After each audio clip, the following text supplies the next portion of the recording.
ఈ బిజినెస్ ఏదైనా మీ ఊర్లో ప్రమోషన్ చేయాలంటే అది సుమన్ టీవీతోనే సాధ్యం. ఇప్పుడే సంప్రదించండి. Welcome to Suman TV. నేను మీ పవన్ని. ఈరోజైతే శ్రీకాకుళం జిల్లా ప్రఖ్యాతిని మారుమూలలకి కూడాను వ్యాపింపు చేసినటువంటి కూర్మ గ్రామం మనందరికీ తెలిసిందే. అటువంటి కూర్మ గ్రామానికి నిన్న వచ్చినటువంటి ఆపద ఏంటంటే, కొంతమంది గుర్తు తెలియని దుండగులు ఎంతో పవిత్రంగాను వీళ్ళు పూజిస్తున్నటువంటి ఒక మందిరాన్ని అయితే నిర్మించుకున్నారు. సో ఈ మందిరాల్లో ఇక్కడ ఉన్నటువంటి భక్తులు, అదేవిధంగా చుట్టుపక్కల గ్రామస్తులు కూడా వచ్చి భజనలు చేసుకొని వారి భక్తిని చాటుకుంటూ హిందూ ధర్మాన్ని వ్యవస్థాపకులైనటువంటి ఈ హరే రామ హరే కృష్ణ భక్తులు ఈ హిందూ ధర్మాన్ని ప్రపంచ నలుమూలలు కూడా వ్యాపింపు చేసినటువంటి ఒక పుణ్యక్షేత్రంగా మారినటువంటి ఈ శ్రీకూర్మ గ్రామంలోనే ఉన్నటువంటి ఈ దేవాలయాన్ని గుర్తు తెలియని దుండగులైతే రాత్రి మొత్తం దహనం చేసి బూడిద పాలు చేశారు. అసలు ఈ సంఘటన ఎలా జరిగింది, వీళ్ళు ఎప్పుడు గుర్తించారు, ఏంటి అన్న విషయాలు తెలుసుకుందాం.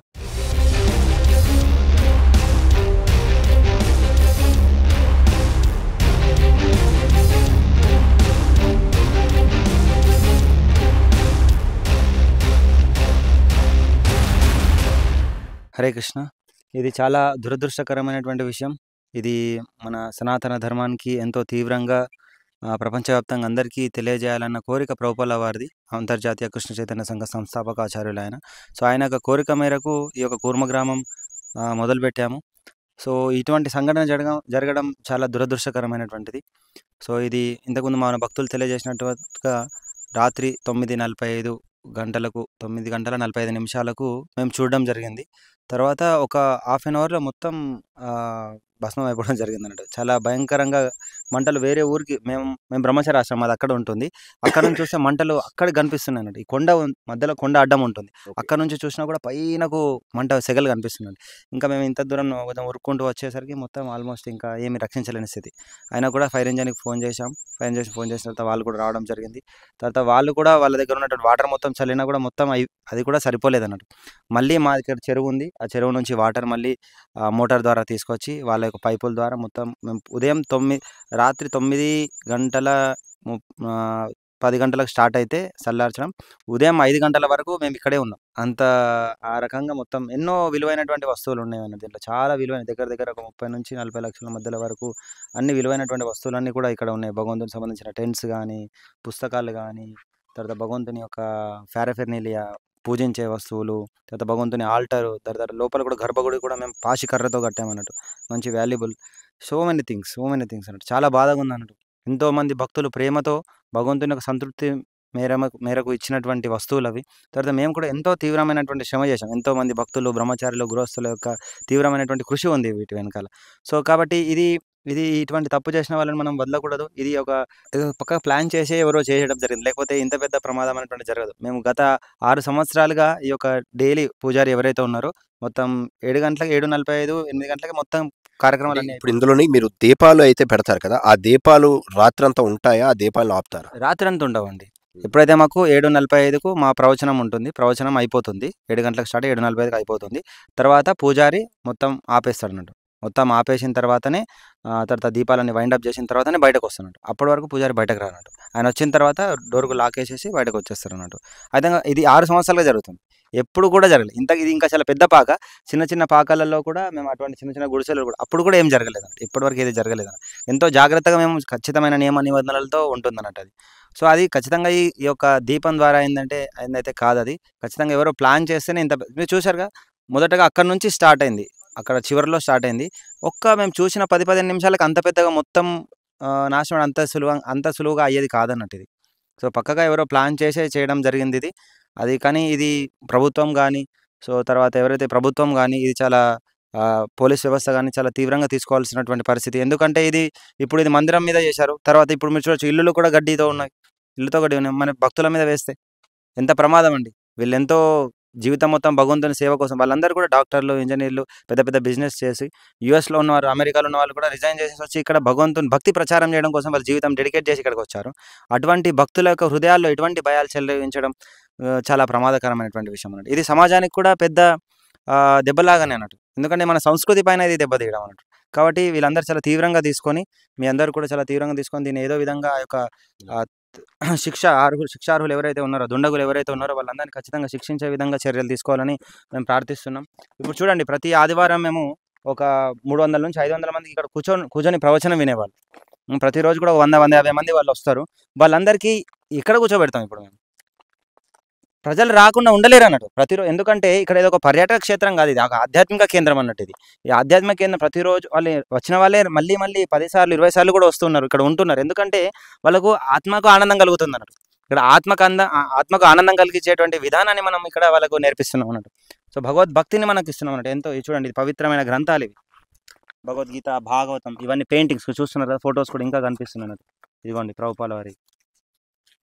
ఇది మా హృదయాన్ని కాల్చినట్టే అన్నట్టు. ఇది భగవంతుని గ్రంథాలు. ఈ ప్రపంచవ్యాప్తంగా అన్ని దేశాలకు చూడండి. రాముని యొక్క చిత్రపటాలు, ఇవన్నీ ఫొటోస్, ఇవి ప్రపంచంలో ఏ దేశాలకు వెళ్ళేలో ఆ దేశాలందరిలో భక్తులే చేసిన గ్రంథాలు అన్నట్టు. అటువంటి గ్రంథాలని కాల్చినటువంటి పరిస్థితి అన్నట్టు. ఇప్పుడు చూడండి ఎంత అమానుషమైనటువంటి స్థితి ఇది. సో దీన్ని చాలా తీవ్రంగా తీసుకోవాలా, చాలా రక్షించాలి, మన యొక్క సనాతన ధర్మాన్ని రక్షించాలా. చాలా ఉన్నతమైనటువంటి చదువులు చదివి ఉన్నతమైనటువంటి ఉద్యోగాల్లోని వాళ్ళు స్థిరపడినటువంటి వ్యక్తులు అవన్నీ వదులుకొని 200 ఏళ్ల చరిత్ర కలిగినటువంటి, అంటే పూర్వం మనుషులు ఎలా జీవనం గడిపారు, ఎలా వాళ్ళ యొక్క జీవితాన్ని ఎలా గడిపారు ప్రపంచానికి చాటి చెప్పడానికి చాలామంది, అంటే ఇలాంటి ఆశ్రమాలని పెట్టాలన్నా, ఇలాంటి ఆశ్రమాలకి రావాలన్నా సరే ఫస్ట్ మనకు కావాల్సినటువంటి మనోధైర్యం ఉండాలి, మనకి ఎంతో తపనగా ఉండాలి. అటువంటి తపన ఉంటే కానీ ఇలాంటి స్థలాల్లోకి మనం రాలేము.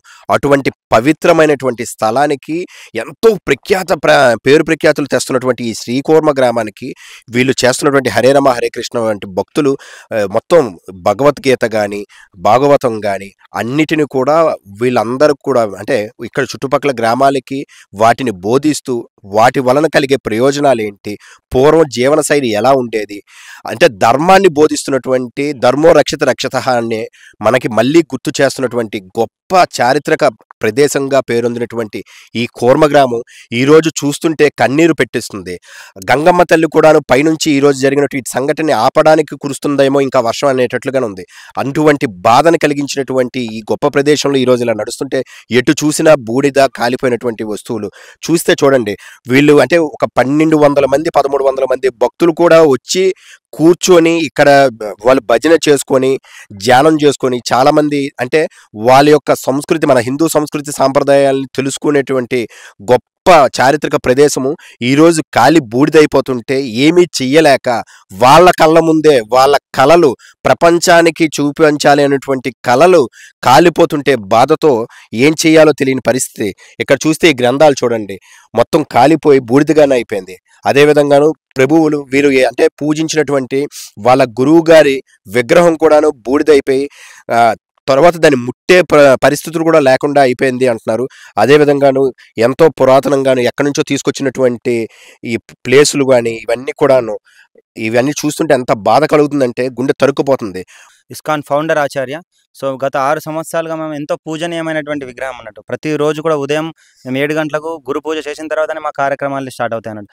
అటువంటి మా ప్రపంచవ్యాప్తంగా ఎంతో మందికి కృష్ణ భక్తిని ఇస్తూ ఎంతో మాంసము, మద్యము, జూదం, వ్యభిచారం చేస్తున్నటువంటి పాశ్చాత్య దేశాల మ్లేచ్చులందరికీ కూడా వాళ్ళందరికీ పవిత్ర భక్తులుగా చేసి వాళ్ళని సన్యాసి స్థాయికి తీసుకొచ్చినటువంటి గొప్ప ఆచార్యుడు అన్నట్టు. రామానుజాచార్య, మధ్వాచార్య, నింబార్కాచార్య, చైతన్య మహాప్రభు ఇలాంటి గొప్ప ఆచార్యులాగా ప్రభుపాల వారు కూడా గొప్ప ఆచార్య. ఆయన యొక్క గొప్ప విగ్రహం అందరికీ పూజించదగ్గటువంటి విగ్రహాన్ని ఏ విధంగా మార్చారు చూడండి. సో ఇది ఒక జంతువు కంటే ఇక్కడ ఫస్ట్ విగ్రహం ఎక్కడ ఉండేది, భక్తులు ఎక్కడ కూర్చునేవారు? ఇక్కడ ఇది ముఖ్యంగా ప్రభుపాల వారి యొక్క విగ్రహం అండి. ఇక్కడ గురువు గారి విగ్రహం ఉంటుంది. అక్కడ భగవంతుని యొక్క రాధాకృష్ణుల యొక్క మందిరం అన్నట్టు. ఇది ముఖ్యంగా మందిరం, ఇది గర్భగుడి అన్నట్టు. సో ఈ గర్భగుడిలో కూడా సో భగవంతుని యొక్క సంబంధించినటువంటి ఫోటోలన్నీ ఉండేవి ఇక్కడ. తర్వాత దీని చుట్టూ కూడా గర్భగుడి ఉండేది అన్నట్టు. అంటే కర్ర, అది కూడా పాషి కర్రతో, చాలా వాల్యుబుల్ కర్రతో మేము చేయించడం జరిగింది. ఇక్కడ మీరు చూడొచ్చు పిల్లర్స్ చూసారా, ఐరన్ రాడ్ చూసారా, దీనిపైన ఇటువంటి పిల్లర్, ఇది ఒక పిల్లర్ అన్నట్టు. ఇది కూడా చాలా కాస్ట్లీ అన్నట్టు. ఇది కర్ర మంచి కర్రతో ఇట్లా 4 సైడ్లు 4 పిల్లర్స్ ఉంటాయి అన్నట్టు. దానిపైన కర్రతో ఒక గర్భగుడి అనేటువంటిది మేము ఏర్పాటు చేయడం. దానిపైన ఈ యొక్క మొత్తం పాక వస్తుంది అన్నట్టు. ఈ పాక కూడా మొత్తం వెదురు బొంగులతో వేయించడం జరిగింది. తర్వాత గడ్డి ఉంటుంది. తర్వాత వర్షం పడకుండా కొంచెం తార్పాలను కూడా పైన వేయడం జరిగింది అన్నట్టు. తర్వాత ఇక్కడ అన్ని కూడా పూజా సామాగ్రి, ఇవన్నీ చూస్తున్నారు కదా, బీరువాలు, 2 బీరువాలు ఉండేవి. దీంట్లో ఎంతో అమూల్యమైనటువంటి భగవంతుని పూజా సామాగ్రి ఫారెఫెర్నీలియా ఉండేది అన్నట్టు. హారతి ప్లేట్లు, భగవంతుని యొక్క అభిషేకం ప్లేట్స్ అవన్నీ ఉండేవి అన్నట్టు ఇక్కడ. తర్వాత ఇక్కడ బుక్స్ కూడా ఉండేవి. ఇవన్నీ బుక్స్ భగవంతునికి సంబంధించినటువంటి దివ్యమైన గ్రంథాలు. ఇందులో ఏదైనా సరే దొంగతనం జరిగినటువంటి ఆనవాళ్ళు ఏమైనా ఉన్నాయా? దొంగతనం అంటే మేబీ జరగవచ్చేమో, తెలియదు. అది కూడా జరిగి ఉండొచ్చేమో, తెలియదు అది. కానీ కానీ అన్నీ నాశనమైనట్టే కనిపిస్తున్నాయి ఇక్కడ. చూశారు కదా మొత్తం గ్రంథాలు, ఇదిగోండి ఎంతో పూజా పవిత్రంగా సామాన్లు. ఉన్నటువంటి పూజా సామాలు మొత్తం కాలి బూడిదైపోయి హారతి ఇచ్చేవి కానీ, అదేవిధంగా పుస్తకాలు, ఈ గ్రంథాలు చూడండి. ఈరోజు అంటే ఎంతో బాధని కలిగిస్తున్నటువంటి వాళ్ళు పవిత్రంగా ఈరోజు ఉన్నటువంటి ఈ గ్రంథాలని చూసి, అదేవిధంగాను లోకానికి ఈ గ్రంథాల్లో ఉన్నటువంటివి ఏంటి అని శాంతిని చేకూర్చినటువంటి ఇటువంటి ఈ శాంతి ప్రభువులు. అదేవిధంగా చూడండి ఇక్కడ ఉన్నటువంటి సామాన్లు కానీ, వారి యొక్క పూజా సామాగ్రి ఏ విధంగా దగ్ధమైపోయింది. అంటే మొన్న మంగళవారం రోజు అంటే ప్రతిదినం ఏ విధంగా మేము పూజా కార్యక్రమాలు ముగించుకొనేసి ఈ యొక్క మందిరాన్ని ముగించుకున్నట్టు అదే రోజు కూడా మనం 8 గంటలకు ముగిస్తాం. పూజారి అన్నీ వైండప్ చేసేసి 8:30కు వెళ్ళడం జరిగింది. మేము 8:30, 9కి నిద్రపోతాం. తర్వాత అందరు నిద్రించిన తర్వాత ఒక వ్యక్తి శ్రీకాంత్ కేశవ ప్రభు అని ఆయన 9:45కి మూత్రం రావడం వల్ల బయటకు వచ్చారు. అప్పట్లో ఇక్కడ ఈ పక్క చూసే వరకు అక్కడ నుంచి పెద్ద వెలుగు, తర్వాత ఒక సౌండ్ రావడం జరిగింది. ఇంతలోనే ఇంకా మా అందరికి కూడా పిలిచారు. చాలామంది అందరం కలిసాము. వచ్చే వరకు మొత్తం ఒక పెద్ద మంటలు చెలరేగాయి. అంటే వెనుక నుంచి ఇక్కడ ఫైర్ వచ్చింది. సగం వరకు అప్పుడే కాలిపోయింది. 6 నిమిషాల్లో ఈ 120 అడుగుల మందిరం, చాలా పెద్ద మందిరం, ఒక 1200 మంది దీనిలో కూర్చుంటారు. ఒకేసారి ఫైర్ మొత్తం పైకి చెలరేగడం జరిగింది. సో మనం ప్రయత్నించాం, ఏం అవ్వలేదు మా నుంచి. ఫైర్ ఇంజిన్ ఫోన్ చేసాం, పోలీస్ ఫోన్ చేసాం. అప్పుడు ఈరమండలం ఎస్ఐ లేరు కాబట్టి కొత్తూరు ఎస్ఐ వచ్చారు నైట్. తర్వాత నెక్స్ట్ డే మళ్ళీ కంప్లైంట్ చేసాం. వాళ్ళు పోలీసులు దర్యాప్తు చేస్తున్నారు. ఫైర్ ఇంజిన్తో 1 గంటన్నర తర్వాత వచ్చింది. 5 గంటలు ఇక మంటలు ఆర్పడం జరిగింది, ఉదయం 5:30 వరకు. తర్వాత ఇంకా దర్యాప్తు జరుపుతున్నా అని చెప్తున్నారు. బట్ ఇది ఏదో ఒక వ్యక్తి మాత్రం తప్పకుండా చేసినటువంటిది, ఏది దానంతలది అయ్యేది కాదు. ఇది కొన్ని లక్షల రూపాయలైనటువంటి నష్టం. ఎంతో సెంటిమెంట్తో మా యొక్క గురువు గారి విగ్రహాన్ని మేము అర్చించాం. అది పూర్తిగా బూడిదైపోయింది. ఎన్నో వస్తువులు, భగవద్గీత, భాగవతం, రామాయణం, మహాభారతం ఇలాంటి పుణ్య గ్రంథాలు పూర్తిగా అన్ని బూడిదైపోయినాయి. మేము మోగించేటువంటి మృదంగాలు, పూజా వస్తువులు అన్నీ దగ్ధమైపోయాయి ఒక 6 నిమిషాల్లోనే. ఇది పెద్ద సంఘటన. ఇది 60 అడుగుల హైట్ ఫైర్ వచ్చింది. చిన్న సంఘటన కాదు ఇది. ఇది చాలా పెద్ద సంఘటన. ఎంతో విషాదకరమైనటువంటిది ఇది. ఇలా ఈ కూర్మ గ్రామం ప్రపంచానికి ఒక ఆదర్శనీయ గ్రామంగా, వైదిక సంస్కృతి యొక్క శ్లాఘనీయత, భారతీయ సంస్కృతి యొక్క గొప్పతనాన్ని చేయాలనేసి ఆదర్శ గ్రామంగా తీర్చిదిద్దాలని ఆ కోరిక మాకు ముందుకు వెళ్తుంది. సో దీన్ని పడిరానటువంటి వాళ్ళు ఎవరని తెలియదు మనకు, మేము ఎవరిపైన బ్లేమ్ చేయట్లేదు. బట్ ఎవరో ఒక వ్యక్తి ద్వారానే అంటే అయినటువంటిది, దానంతలో ఇది అయ్యేది కాదు. రీసెంట్గా మొన్న రాత్రి ఏదైతే ఘటన జరిగిందో అది అందరూ ఒక్కొక్క విధంగా ఊహించుకోవచ్చు. కానీ వాస్తవంగా మేమందరం ఇక్కడ ఉంటున్నాం కాబట్టి ఒక విషయం అర్థం చేసుకోవచ్చు మీరు. 120 feet by 60 feet ఏదైతే పాక ఉంటుందో అది కేవలం 9:45 నైట్ 9:45 ఒకవైపు అంటుకున్నది. కేవలం 6-7 నిమిషాల్లోనే మొత్తము 120 by 60 feet ఒకటేసారి ఇట్లా ఏదైనా ఒక బాంబ్ బ్లాస్ట్ అయితే ఎలా అవుతుందో అలా పూర్తి మంటలతో సహా అగ్ని దగ్ధం అయిపోయింది. అదే సమయంలో కింద ఏదైతే వుడెన్ వర్క్ ఉంటుందో 4 వైపులో, ఆ వుడెన్ అంతా కూడా మొత్తం చుట్టూ అంటే ఇట్లా ఒక రెక్టాంగులర్ బాక్స్ లాగా కాలిపోతుంది అనమాట. అంటే ఇది ఆ టైంలో అంటే ఇది స్పెసిఫిక్గా మేము చెప్పలేము. కానీ ఇది ఒక వ్యక్తి ఇప్పుడు ప్రతిరోజు కూడా ఇక్కడ మా దగ్గరికి కనీసం 200 పబ్లిక్ 200 మంది సందర్శకులు వస్తున్నారు. వారికి పూర్తి భగవద్గీత, రామాయణం ఇలా ధర్మ ప్రచారం చేస్తున్నాము. ఎవరైనా స్టే చేద్దామంటే ఫ్రీగా రూమ్స్ మేము ఉండడానికి కూడా కుటుంబాలకు ఇక్కడ వసతి కల్పిస్తున్నాము. రోజుకు 70 మందికి పూర్తి భోజన ప్రసాదం పెడుతున్నాము, ధర్మ కార్యక్రమాలు చేస్తున్నాము. ఒకవేళ ఇవి చేస్తున్నందుకు ఎవరికైనా నచ్చక ఇట్లా చేసి ఉండొచ్చు 100% అని మాకు అనిపిస్తుంది అనమాట.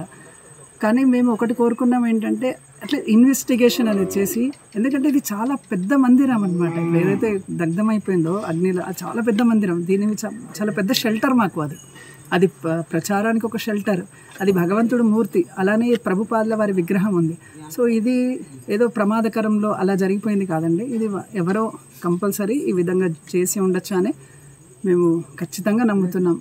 ఈ హరే కృష్ణ హరే రామ భక్త బృందము ఇస్కాన్ టెంపుల్ వారు చేస్తున్నటువంటి ఈ యొక్క ప్రయోగాన్ని మొత్తం దేశవ్యాప్తంగా అందరూ కూడా పూర్తిగా వాళ్ళందరూ కూడా వచ్చి చూస్తూ వెళ్తున్నారు. వాళ్ళు ఈనాడు యువతకి ఒక మార్గదర్శనంగా ఉంది ఈ యొక్క జీవన విధానం. అటువంటిది ఇంత పవిత్రమైనటువంటి ఈ యొక్క ఆశ్రమాన్ని కొంతమంది దొండగలు కావాలని ఇది పూర్తి దహనం చేయడం అనేది చాలా హేయమైన చర్య. ఇది విశ్వ హిందూ పరిషత్తు ఇది చాలా ఖండిస్తుంది ఈ విషయంలో కూడా. కాబట్టి అవతల మన పెడన లేకపోతే రాజమండ్రిలో విగ్రహాల ధ్వంసము, రామతీర్థలో విగ్రహాల ధ్వంసము, మొన్న కళింగపట్నంలో విగ్రహాల ధ్వంసము, మొన్నటికి జలమూరు మండలంలో యలమంచి గ్రామంలో ఉన్న విగ్రహాల ధ్వంసం, ఇవన్నీ చూస్తుంటే కేవలం హిందూ ధర్మాన్ని ఎలాగైనా సరే నాశనం చేయాలి. అప్పుడు స్వాతంత్రం రాకముందు మహమ్మదీయుల కాలంలో ఎట్లాగైతే వాళ్ళు మన యొక్క మానస బిందువులు ఏవైతే గోమాత, భారతమాత, మన శ్రీమాత, లేకపోతే తులసి మాత, ఇటువంటి మాతల మీద అప్పుడు దాడులు చేశారు మన యొక్క దేవాలయాల మీద. అటువంటి దాడులే మళ్ళీ ఇప్పుడు అవుతున్నాయి మళ్ళీ. కాబట్టి అదే సిస్టమ్ మళ్ళీ కంటిన్యూ అవుతుంది. అంటే ఎలాగైనా సరే హిందూ ధర్మాన్ని నాశనం చేయాలనేటువంటి ఒక భావన చాలామందిలో ఉంది. ఇది పూర్తిగా ఈ విశ్వ హిందూ పరిషత్ ఖండిస్తుంది. మొత్తం దేశంలో ఉండేటువంటి హిందువులందరూ కూడా చైతన్యపరుస్తుంది పూర్తిగా ఈ విషయంలో.